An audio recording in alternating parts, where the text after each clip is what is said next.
What's up everyone, Sultry Seagull back again. This week we're looking at a couple of the air-to-ground weapons on the Mirage M2000c in DCS world. We're going to be looking at the Beluga cluster munitions and the Mark 82 Snakeeyes and how to employ them in combat. So with the Belugas, we got one Beluga on our center line. And then we got 8 Mark 82 Snakeeyes, which we're going to use to take out a runway. I'm going to show you how to do all of that now. Let's take off from Kobileti here, and then once we're airborne, we'll get everything set up and get started.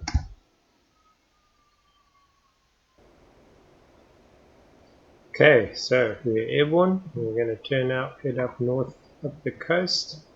Just going to level off here, and then we'll go through the setup of the Beluga.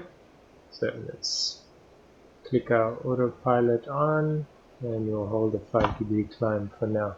Okay, so first thing we're going to want to do, turn our master arm on, and then we're going to select the Beluga, which on the bottom row here we can see BF6, that's the code for the Beluga, which is the cluster bomb.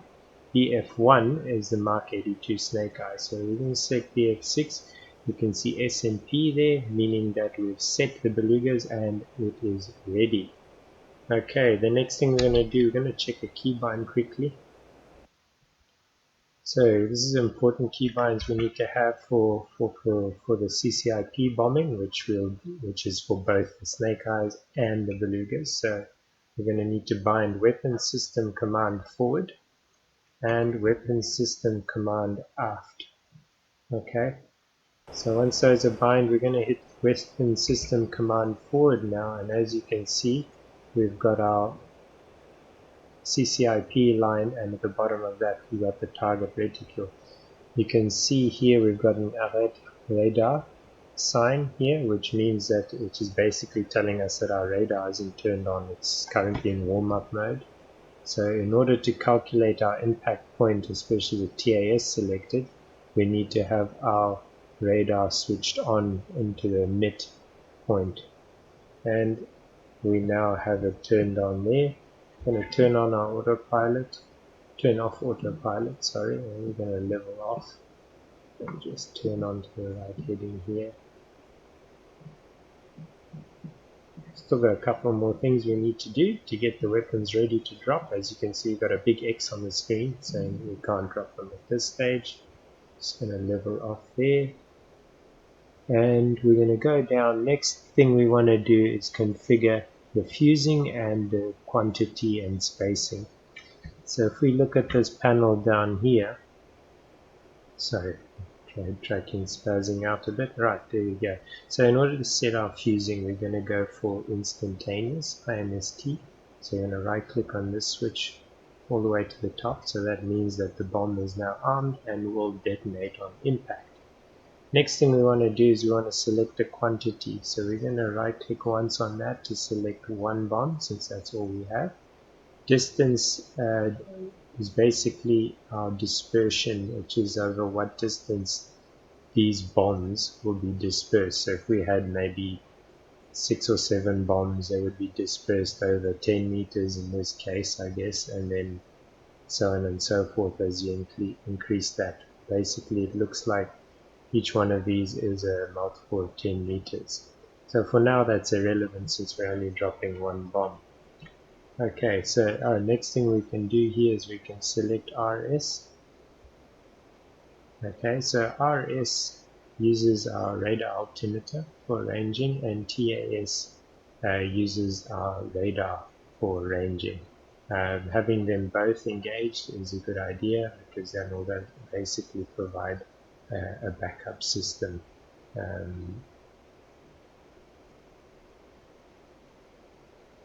If one of them were to fail, you can use either or both.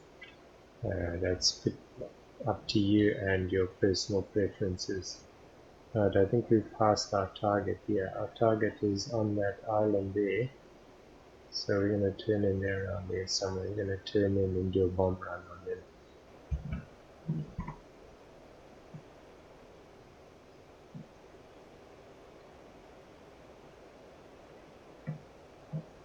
Okay, here we go.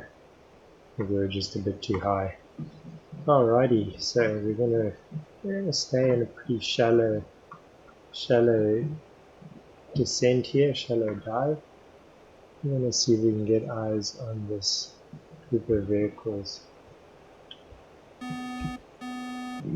There's a bingo field, there they are there.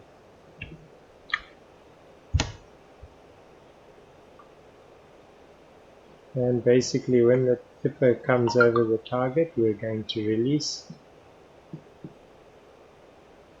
In this case, there, pickle.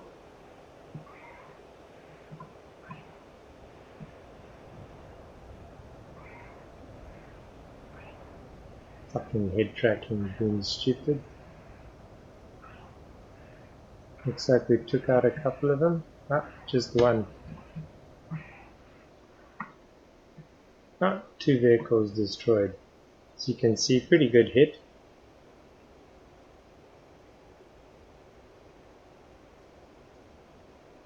While we're here, we'll do a quick run through on the air-to-ground guns, since we've got a couple of targets left up. So, let's level off. Just going to turn on autopilot. Turn orbit. Okay, so we've dropped our Beluga. As you can see, we no longer have Belugas here. What we're going to do now is we're going to switch to our air-to-ground gun. We'll do that by clicking this switch over here. And as you can see, we have our target reticle for the air-to-ground gun is up on our HUD, since we have already engaged our weapon system command forward. If that's not up there, you would have to press that key in order to get the gun sight up. We've got a flashing CAS marker there which tells us that our gun isn't armed, so we're going to turn on our gun arm, which is separate to master arm. Both need to be armed in this case, and we now have it solid, which means we're ready to go. So that's pretty much all we need to do on that. Now we're going to get eyes on the target area and disengage autopilot, and let's go in for a gun run. So basically, with TAS and RS engaged, as you can see down here, I've got radar and altimeter ranging, giving me a slant range to the target. When I get within 3 kilometers of the target, we'll see the outer ring on this circle will start to disappear on itself, and that basically will be telling us that we're in range. Ideal place to fire is at about 1.5 kilometers, which is halfway around. That's a good sweet spot. Obviously any closer you risk hitting the ground and or getting shot to shit. Okay, so let's line up. As you can see now, we have a range here, 7.2 kilometers in closing. I'm going to zoom in a little bit so we can see what's happening.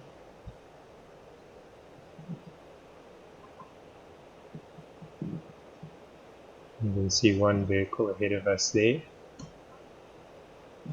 2.4, okay, it's a bit closer than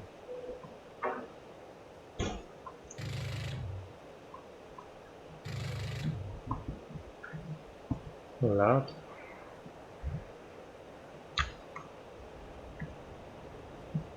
Got him. Let's go around and come back in for the last guy.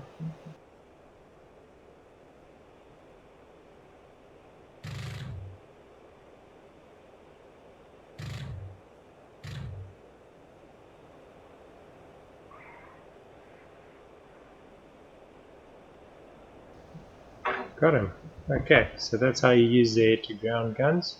I'm going to deselect the guns now by clicking that switch again there. And then what we're going to do now is we're going to set up our Snakeeyes for the runway, for bombing the runway. So we're going to select them there. And we've got them now selected, S&P, they're ready to go. And we're going to go and look for the runway. In this case, we're going to be doing Sanaki Kolki.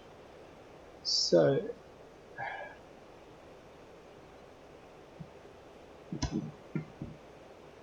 Okay, so Snakeeyes being high drag means that we can drop them from low altitude.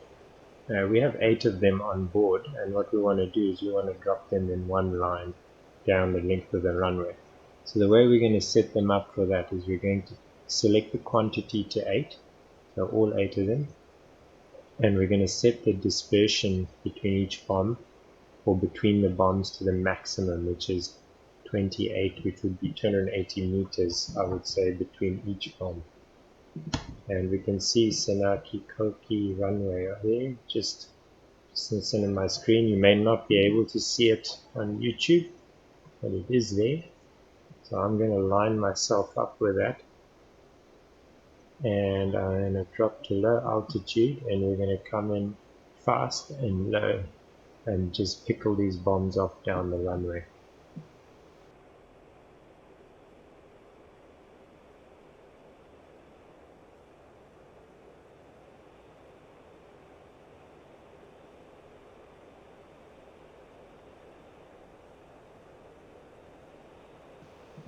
So when you're doing these sort of attack runs at low altitude, you want to be as fast as you can be, and as low as you possibly can be, to minimize your exposure to enemy fire, basically, because you're essentially flying right through the hot area.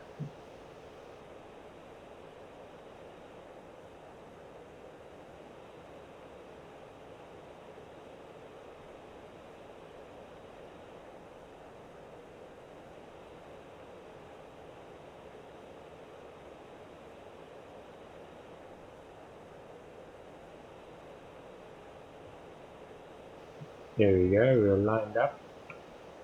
Pretty sure we should still be able to pickle these bombs, even with the X on the screen. We'll give it a try now.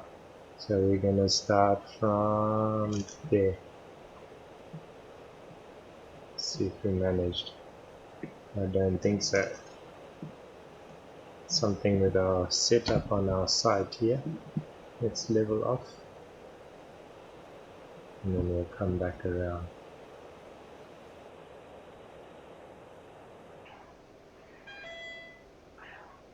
Oh, it looks like it did actually drop the bombs on the previous run.